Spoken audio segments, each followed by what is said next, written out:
नमस्कार, मैं रवीश कुमार। शेख हसीना ने बांग्लादेश के प्रधानमंत्री के पद से इस्तीफा दे दिया है और देश छोड़कर भाग गई हैं।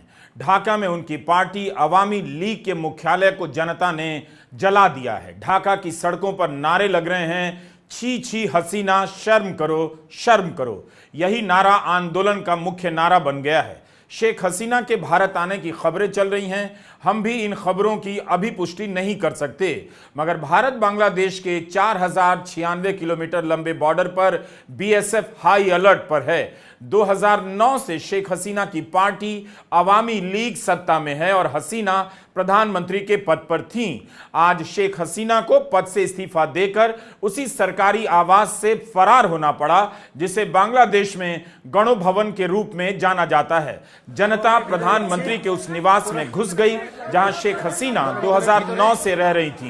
गणो भवन पर जनता का कब्जा हो गया है। सरकारी टीवी चैनल में जनता घुस गई है। यहां तक कि बांग्लादेश के निर्माता और हसीना के पिता शेख मुजीबुर रहमान की मूर्तियां भी तोड़ी जा रही हैं। शेख मुजीबुर रहमान को बंगबंधु कहा जाता है। आज बांग्लादेश अपने ही राष्ट्रपिता की मूर्तियों पर चप्पलें फेंक रहा है।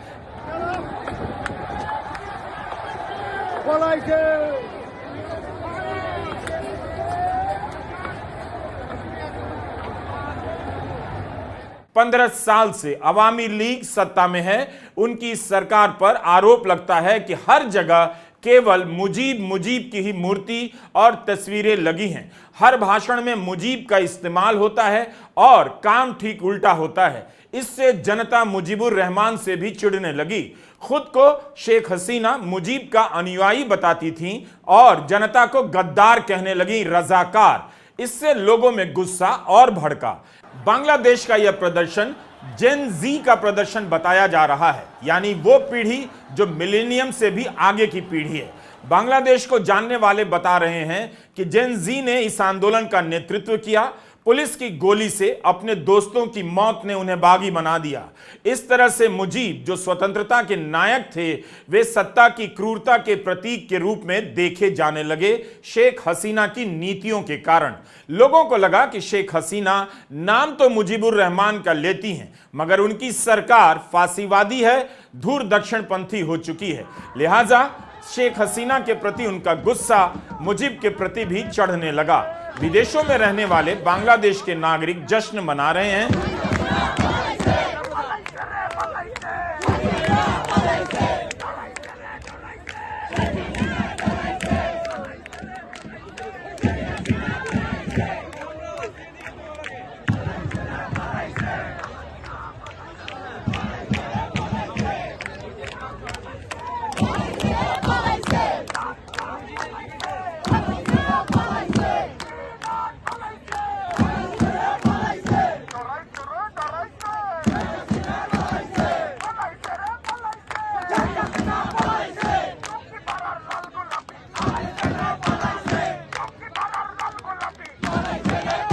How are you feeling? Amazing. I feel. और बांग्लादेश में भी सड़कों पर जश्न मनाया जा रहा है। छात्रों ने सेना की सरकार को भी रिजेक्ट कर दिया है। उन्हें लोकतांत्रिक सरकार चाहिए। सेना प्रमुख ने कहा है कि अंतरिम सरकार की तैयारी की जाएगी। बांग्लादेश के टीवी चैनल दिखा रहे हैं कि लोग प्रधानमंत्री के आवास से कुर्सियां, सोफा सेट, अटैची, बैग वगैरह लेकर जा रहे हैं। घर के भीतर घुसे हैं। यह जामदानी साड़ी शेख हसीना की बताई जा रही है। लोगों ने उनके आवास से मछलियां, खरगोश और बकरी तक लूट ली हैं। क्या इसे लूट कहा जा सकता है? कई जानकारों का कहना है कि यह लूट नहीं है, बल्कि जनता को आज एहसास हो रहा है कि उसे अधिकार और शक्ति मिली है। यह तस्वीरें हमें प्राप्त हुई हैं। सोशल मीडिया में ऐसी अनेक तस्वीरें वायरल हैं। इस वक्त हालत यह है कि बांग्लादेश पूरी तरह से अनियंत्रित नजर आ रहा है। आप किससे पुष्टि करेंगे, किस बात की पता नहीं।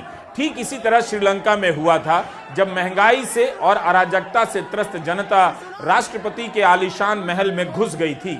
यकीन नहीं होता कि आरक्षण और नौकरी के मुद्दे को लेकर एक देश इतना उबल जाएगा और इतनी दूर तक निकल जाएगा, जिसकी आर्थिक तरक्की के आंकड़े चारों तरफ प्रदर्शित किए जा रहे थे। इस विद्रोह को किस रूप में देखा जाए, उन आंकड़ों को कैसे समझा जाए जो बांग्लादेश की तरक्की को शानदार बताया करते थे। ढाका की सड़कों पर लोगों का सैलाब उमड़ आया है।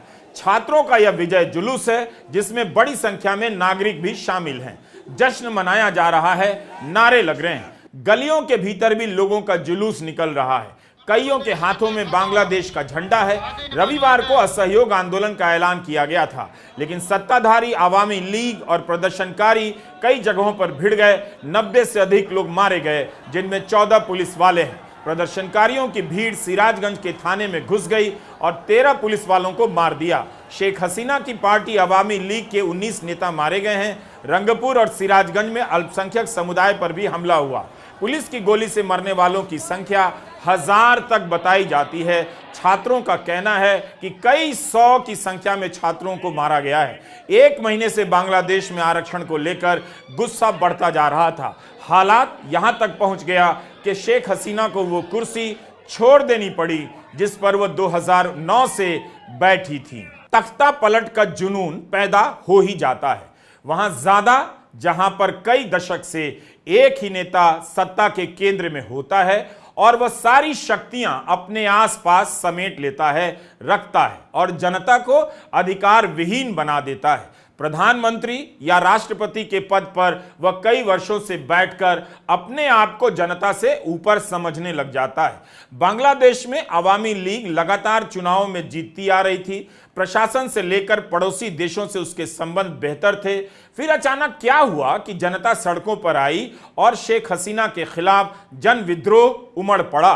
बांग्लादेश की सड़कों पर इस तरह का जो माहौल देखा जा रहा है वह पहले कभी नहीं देखा गया। हालांकि यहां राजनीतिक आंदोलन समय समय पर होते रहे हैं, फिर भी शेख हसीना ने अपना नियंत्रण कभी नहीं खोया। इस बार ऐसा क्या हुआ? इसलिए शेख हसीना का इस्तीफा देना, देश छोड़कर भागना सामान्य घटना नहीं है। लेकिन जिस तरह से बांग्लादेश में आरक्षण विरोधी आंदोलन आकार ले रहा था, उससे लगने लगा था कि अब सरकार के लिए खुद को बचाना संभव नहीं, खासकर तब जब छात्रों पर गोलियां चल गईं। यह भी एक सबक है इस आंदोलन का कि फेसबुक, व्हाट्सएप, यूट्यूब और इंटरनेट बंद करने से जनता को आप नहीं रोक सकते, उसकी आवाज, उसकी बेचैनियों को आप नहीं रोक सकते। जनता को जिस दिन आना होता है वह आ जाती है, इंटरनेट के बंद होने के बाद भी। सारी पुलिस और सारी सेना की तैनाती धरी रह जाती है। शेख हसीना को इस्तीफा देना पड़ा। ढाका के सारे रास्ते बंद कर दिए गए थे, तब भी जनता भीतर तक आ गई। पूरे बांग्लादेश में 3 दिनों के लिए राष्ट्रव्यापी कर्फ्यू लगा था, तब भी जनता ढाका में घुस गई। प्रधानमंत्री का सरकारी निवास गणो भवन कहा जाता है। इस निवास तक लोग पहुंच ना पाए, 3-3 किलोमीटर तक के रास्तों को सुरक्षा इंतजामों से जाम कर दिया गया था। इसके बाद भी हालात बेकाबू होते चले गए। शेख हसीना को पद से इस्तीफा देकर गणो भवन छोड़ना पड़ा और जनता उनके सरकारी आवास में घुस गई। शुरुआत में यह आंदोलन शांत नजर आ रहा था। छात्रों का विरोध आरक्षण नीति तक ही सीमित नजर आ रहा था, लेकिन 12 जुलाई को शेख हसीना ने प्रेस कॉन्फ्रेंस की। छात्रों और प्रदर्शनकारियों को रजाकार कह दिया। रजाकार बांग्लादेश में गद्दारों को कहा जाता है। रजाकार उन्हें कहा जाता है जो बांग्लादेश की आजादी में मुजीबुर रहमान के साथ नहीं थे, स्वतंत्रता के साथ नहीं थे, पाकिस्तान के समर्थन में थे। उनके इस बयान से भयंकर आक्रोश फैल गया।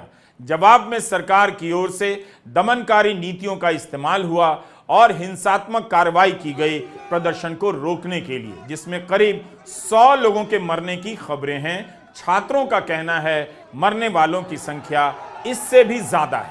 अनाधिकारिक रूप से कहा जा रहा है कि 1000 से अधिक लोग सरकार की कार्रवाई में मारे गए हैं। प्रदर्शन के बढ़ने के बाद पूरे देश में इंटरनेट बंद कर दिया गया। यह भी अपने आप में एक दुर्लभ घटना थी। बीते रविवार को जब बांग्लादेश में प्रदर्शन हिंसक हुआ, तब भी शेख हसीना छात्रों को आतंकवादी, रजाकार यानी गद्दार कहती जा रही थी। आज वे प्रधानमंत्री नहीं हैं, उन्हें कुर्सी छोड़नी पड़ी क्योंकि छात्रों ने नारा दिया था हसीना को इस्तीफा देना पड़ेगा, नई सरकार को जगह लेनी पड़ेगी और गोलीबारी की घटनाओं की जांच करनी पड़ेगी। तो बांग्लादेश के 2-3 सबक हैं। आप केवल आर्थिक तरक्की के नाम पर, खूबसूरत आंकड़ों के नाम पर ज्यादा दिनों तक शासन नहीं कर सकते। विपक्ष, जन आंदोलन और सोशल मीडिया को कंट्रोल कर आप जनता की आवाज हमेशा के लिए खत्म नहीं कर सकते और छात्रों की आवाज सुनने के बजाय उन्हें आतंकवादी या बात बात में पाकिस्तान समर्थक, गद्दार या रजाकार कहकर आप कुछ भी हासिल नहीं कर सकते हैं। शेख मुजीबुर रहमान ही बांग्लादेश में कोटा सिस्टम लेकर आए। जिन लोगों ने बांग्लादेश की आजादी में हिस्सा लिया उन्हें और उनके परिवारों को सरकारी नौकरी में 30% तक आरक्षण दिया गया। इसके अलावा भी पिछड़े इलाकों और महिलाओं के लिए 26% वहां आरक्षण है। मगर धीरे धीरे स्वतंत्रता सेनानियों के परिवारों के लिए आरक्षण बढ़ाया जाने लगा और स्वतंत्रता सेनानी के बच्चों को भी दिया जाने लगा। नौकरियां सिमटती चली गईं और आरक्षण आक्रोश का कारण बनता गया। लोगों के मन में यह बात बैठ गई कि सरकारी नौकरियां उन्हीं को दी जाती है जो सरकार के समर्थक हैं, अवामी लीग के समर्थक हैं, शेख हसीना के समर्थक हैं। इसलिए वे आरक्षण हटाने की मांग करने लग गए। छात्रों ने एंटी डिस्क्रिमिनेशन स्टूडेंट मूवमेंट एक प्लेटफॉर्म बना लिया। धीरे धीरे समाज के दूसरे तबके और संगठन भी इसमें शामिल होते चले गए। बांग्लादेश के समाजशास्त्री डॉक्टर शरीफ अस-सब्र का कहना है कि हाईकोर्ट के निर्णय का इस स्तर का विरोध पहले कभी नहीं हुआ। विरोध में हाईकोर्ट के निर्णय की तुरंत समीक्षा की मांग की गई। सरकार ने ऐसा कुछ भी नहीं किया। जबकि 2018 में प्रधानमंत्री शेख हसीना ने छात्र विरोध प्रदर्शन के बाद ऐलान कर दिया था कि कोटा खत्म किया जाएगा। उस समय इस निर्णय का व्यापक रूप से स्वागत किया गया था। इसके बाद सरकार ने नौकरशाही में 9वीं से लेकर 13वीं ग्रेड तक के पदों के लिए आरक्षण खत्म करने का फैसला किया। शरीफ लिखते हैं कि हालांकि स्वतंत्रता सेनानियों की वास्तविक संख्या अभी भी एक प्रश्न चिन्ह है, कोई नहीं जानता कितने हैं। वर्तमान जनसंख्या के मुकाबले स्वतंत्रता सेनानियों का कुल प्रतिशत लगभग 0.1% ही होगा। उनके वंशजों को 30% आरक्षण देना किसी भी तरह से आनुपातिक और न्यायोचित नहीं है। शरीफ कहते हैं कि स्वतंत्रता सेनानियों के वंशजों को इतने असाधारण और लापरवाही की हद तक विशेषाधिकार दे दिए गए हैं, ऐसा उदाहरण दुनिया में कहीं नहीं है। हाईकोर्ट के जस्टिस कामरुल कादर और जस्टिस खिज्र हयात ने इस निर्णय को पलट दिया और सरकार के कोटा खत्म करने के फैसले को गैर कानूनी करार दे दिया। सुप्रीम कोर्ट ने हाईकोर्ट के इस निर्णय पर सुनवाई करने से मना कर दिया, जिससे नौकरियां रुक गईं और छात्रों में आक्रोश बढ़ गया। 21 जुलाई को सुप्रीम कोर्ट ने अधिकांश कोटा समाप्त कर दिया, तब जब छात्रों पर गोलियां चल गईं और आंदोलन बहुत बड़ा हो चुका था। हिंसा में मारे गए छात्रों का मामला उससे भी आगे निकल गया, आरक्षण से भी आगे। छात्र इसे लेकर हसीना के इस्तीफे की मांग करने लग गए। शनिवार को प्रदर्शनकारियों ने शेख हसीना की ओर से आए बातचीत के प्रस्ताव को ठुकरा दिया। शनिवार शाम को प्रदर्शनकारी छात्रों की ओर से आंदोलन का सबसे प्रमुख चेहरा 3 छात्र नाहिद सरसिज मामून ने रैली में अपने बयान को पढ़ते हुए कहा, छात्रों, अध्यापकों, कामगारों और मजदूरों से मिलकर बने विशाल जनसमूह मानता है कि इस सरकार के रहते आंदोलनकारियों के खिलाफ हुई हिंसा की निष्पक्ष जांच और कार्रवाई संभव नहीं है। इसलिए हम हमारी एक सूत्रीय मांग की घोषणा करते हैं कि वर्तमान सरकार इस्तीफा दे। साथ ही हम किसी सर्वस्वीकार्य व्यक्ति की अगुवाई में एक समावेशी राष्ट्रीय सरकार के गठन की मांग करते हैं। आंदोलनकारियों ने देश भर में लोगों से रविवार से शुरू होने जा रहे असहयोग आंदोलन को सफल बनाने की भी अपील की। इससे पहले शेख हसीना ने माहौल को शांत करने के लिए अपने 3 सहयोगियों और अवामी लीग के नेताओं जहांगीर कबीर नानक, आलम हनीफ और AFM बहदुद्दीन नसीम को प्रदर्शनकारियों से बात करने की जिम्मेदारी दी। उन्होंने कहा कि उनके निवास गणोभवन के दरवाजे बातचीत के लिए हमेशा खुले हैं, मगर तब तक देर हो गई। अब वो दरवाजा जनता ने अपने लिए खोल लिया है। वहां शेख हसीना मौजूद नहीं है। छात्रों में और जनता में गुस्सा काफी फैल चुका था। पिछले महीने स्टूडेंट्स अगेंस्ट डिस्क्रिमिनेशन ग्रुप नाम का जो समूह बना, उसका आंदोलन अब सफल हो चुका है। यही समूह मौजूदा प्रदर्शन के पीछे भी है। रविवार को इस समूह ने एक अकेले एजेंडे के साथ प्रदर्शन शुरू किया, हसीना इस्तीफा दें, और इस्तीफा हो गया सोमवार तक आते आते। पिछले हफ्ते प्रदर्शनकारी वापस सड़कों पर उतरे, मांग करने लगे कि हसीना इस हिंसा के लिए माफी मांगे, इंटरनेट बहाल करें, यूनिवर्सिटी और कॉलेज वापस खोले, गिरफ्तार लोगों को रिहा करें। शुरू में हसीना और उनकी सरकार यही कहती रही कि कोटा प्रदर्शन में छात्र शामिल नहीं हैं, बल्कि जमाते इस्लामी नाम का संगठन, मुख्य विपक्षी पार्टी बांग्लादेश नेशनलिस्ट पार्टी यानी बीएनपी शामिल है। मगर रविवार को फिर से हिंसा भड़कने पर हसीना ने बयान दिया कि जो हिंसा कर रहे हैं वो छात्र नहीं, आतंकवादी हैं और देश को अस्थिर करना चाहते हैं। लगता है कि हसीना आंदोलन को समझ नहीं पाई। वे आंदोलन को लगातार गद्दार, आतंकवादी कहने में ही रह गईं और आंदोलन के भीतर जो आक्रोश पनप रहा था उसका मूल्यांकन नहीं कर पाई। छात्र संगठन ने हसीना सरकार से बातचीत कर मसला हल करने के प्रस्ताव को ठुकरा दिया। इतना अविश्वास बन गया।